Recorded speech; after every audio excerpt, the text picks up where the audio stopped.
بسم اللہ الرحمن الرحیم۔ لوگوں کے لیے ان کے حساب کا وقت قریب آ گیا ہے، جبکہ وہ غفلت میں منہ پھیرے ہوئے ہیں۔ ان کے پاس ان کے رب کی طرف سے جو بھی تازہ نصیحت آتی ہے، یہ لوگ اسے کھیلتے ہوئے سنتے ہیں۔ ان کے دل لہویات میں مصروف ہوتے ہیں اور ظالم آپس کی سرگوشیاں چھپاتے ہیں کہ یہ شخص بھی تم جیسا بشر ہے، تو کیا تم لوگ دانستہ طور پر جادو کے چکر میں آتے ہو؟ رسول نے کہا، میرا رب ہر وہ بات جانتا ہے جو آسمان و زمین میں ہے، اور وہ خوب سننے والا، جاننے والا ہے۔ بلکہ وہ کہتے ہیں، قرآن تو پریشان خوابوں کا ایک مجموعہ ہے، بلکہ یہ اس کا خود ساختہ ہے، بلکہ یہ تو شاعر ہے، ورنہ یہ کوئی معجزہ پیش کرے جیسے پہلے انبیاء بھیجے گئے تھے۔ ان سے پہلے جس بستی کو بھی ہم نے ہلاک کیا وہ ایمان نہیں لائی، تو کیا یہ لوگ ایمان لائیں گے؟ اور ہم نے آپ سے پہلے بھی مردان حق ہی کی طرف وہی بھیجی ہے۔ اگر تم لوگ نہیں جانتے تو اہل ذکر سے پوچھ لو۔ اور ہم نے انہیں ایسے جسم نہیں بنایا جو کھانا نہ کھاتے ہوں، اور نہ ہی وہ ہمیشہ زندہ رہنے والے تھے۔ پھر ہم نے ان کے ساتھ وعدہ پورا کیا،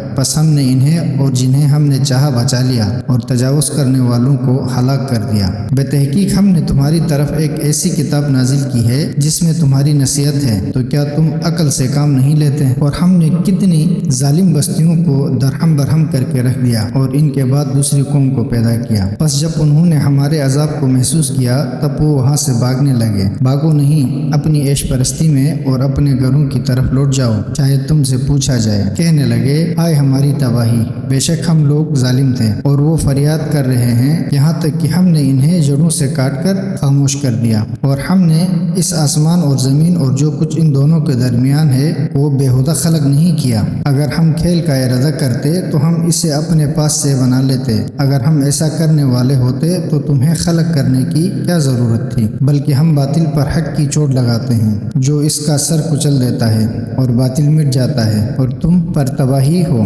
ان باتوں کی وجہ سے جو تم بناتے ہو۔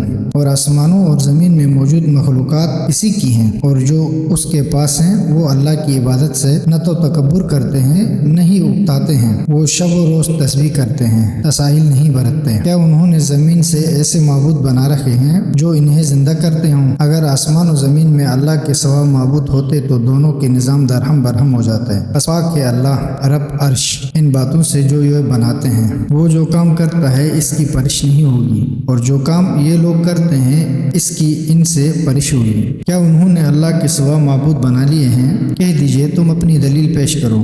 یہ میرے ساتھ والوں کی کتاب اور مجھ سے پہلے والوں کی کتاب ہے، ان میں کسی غیر اللہ کا ذکر نہیں، بلکہ اکثر لوگ حق کو جانتے نہیں، اس لیے اس سے منہ موڑ لیتے ہیں۔ اور ہم نے آپ سے پہلے جو بھی رسول بھیجا ہے اس کی طرف یہی وحی کی ہے، بے تحقیق میرے سوا کوئی معبود نہیں، بس تم صرف میری عبادت کرو۔ اور وہ کہتے ہیں اللہ نے بیٹا بنایا ہے، وہ پاک ہے ایسی باتوں سے، بلکہ یہ تو اللہ کے محترم بندے ہیں۔ وہ تو اللہ کے حکم سے پہلے بات بھی نہیں کرتے، اور اسی کے حکم کی تعمیل کرتے ہیں۔ اللہ ان کی باتوں کو جانتا ہے جو ان کے روبرو اور جو ان کے پس پردے ہیں، اور وہ فقط ان لوگوں کی شفاعت کر سکتے ہیں جن سے اللہ راضی ہے، اور وہ اللہ کی حیت سے ہراساں رہتے ہیں۔ اور ان میں سے جو کوئی یہ کہہ دے کہ اللہ کے علاوہ بھی معبود ہوں تو ہم اسے جہنم کی سزا دیتے ہیں، چنانچہ ظالموں کو ہم اسی طرح سزا دیا کرتے ہیں۔ کیا یہ کفار اس بات پر توجہ نہیں دیتے کہ یہ آسمان اور زمین باہم ملے ہوئے تھے، پھر ہم نے انہیں جدا کر دیا ہے، اور تمام جاندار چیزوں کو ہم نے پانی سے بنایا ہے، تو کیا پھر بھی وہ ایمان نہیں لائیں گے؟